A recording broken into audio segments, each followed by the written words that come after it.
દિયોદર તાલુકાના ધ્રાંડવ ગામે Gitaben Chaudhary door to door મતદારોની મુલાકાતે ગામના વિકાસ મુદ્દે મતની માંગણી.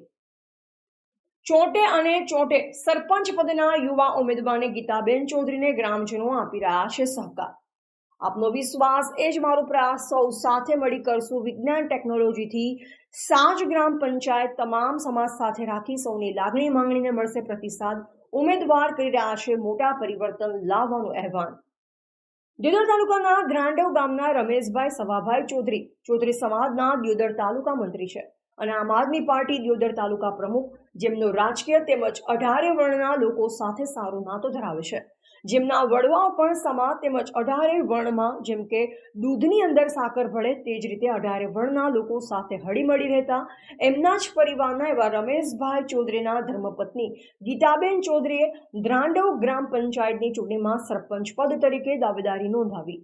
જેમનો આજે ચૂંટણી પ્રચાર કરતા તેમજ મતદારોને રીઝવતા તેમનો ઠેર ઠેર સારો આવકાર મળી રહ્યો છે, જેને લઈ જંગી મતોથી વિજય થવાની શક્યતા દેખાઈ રહી છે. જ્યારે રમેશભાઈ ચૌધરીએ જણાવ્યું કે ધ્રાવંડ ગ્રામ પંચાયત ઉપર મહિલા સીટ હોવાથી એટલે મારી ધર્મપત્નીનું ફોર્મ ભર્યું છે. હું ધ્રાંડવ ગામમાં પહેલા મીઠા પાણીની વ્યવસ્થા નથી, એની વ્યવસ્થા ગામના તળાવો ભરવા, ગટર લાઈનો, ગલીએ ગલીએ રોડ રસ્તા તેમજ વાઈફાઈ સુવિધા હતી, એટલે કે વિજ્ઞાન ટેકનોલોજીના લીધે શૂન્ય કહેવાય બધી સુવિધાઓથી અગ્રેસર કરવા માટે તમામ સમાજને સાથે લઈ અને વિકાસના કામો કરવા માટે સરપંચના ઉમેદવારની દાવેદારી નોંધાવી. સૌ ગામના યુવા, વડીલ તેમજ માતાઓ બહેનોને હું અપીલ કરું છું, જેથી કરી મારા ધર્મપત્ની ગીતાબેન ચૌધરી સરપંચ પદના ઉમેદવારનું નિશાન પાણીની ટાંકી છે, જેના ઉપર બટન દબાવી વિજય બનાવશો તેવી હું તમામ 18 વર્ણના લોકોને અપીલ કરું છું. Bureau report Satish Chauhan, Janvedna news Gujarati.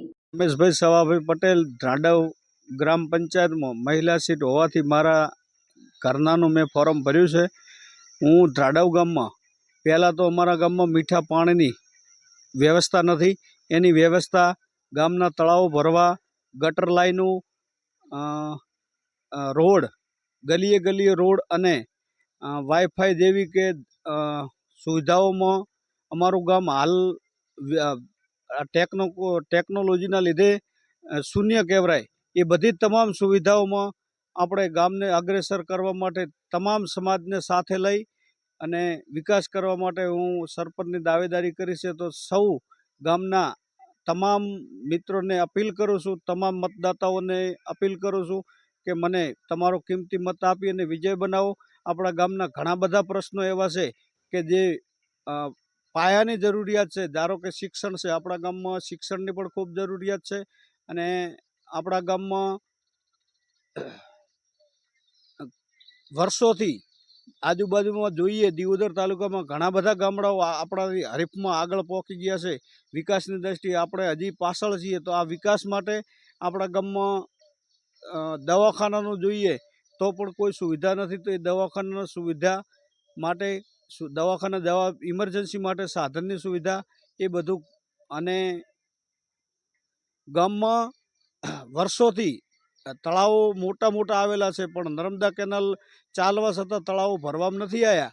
તો એ તળાવો ભરી અને આપણો ગામ તળ ભૂગર્ભ ઊંચું આવે એના માટેની તમામ કોશિશો કરવા માટે આપણે તમામ ગામજનોને સાથે લઈ અને એનું કાર્ય કરશું.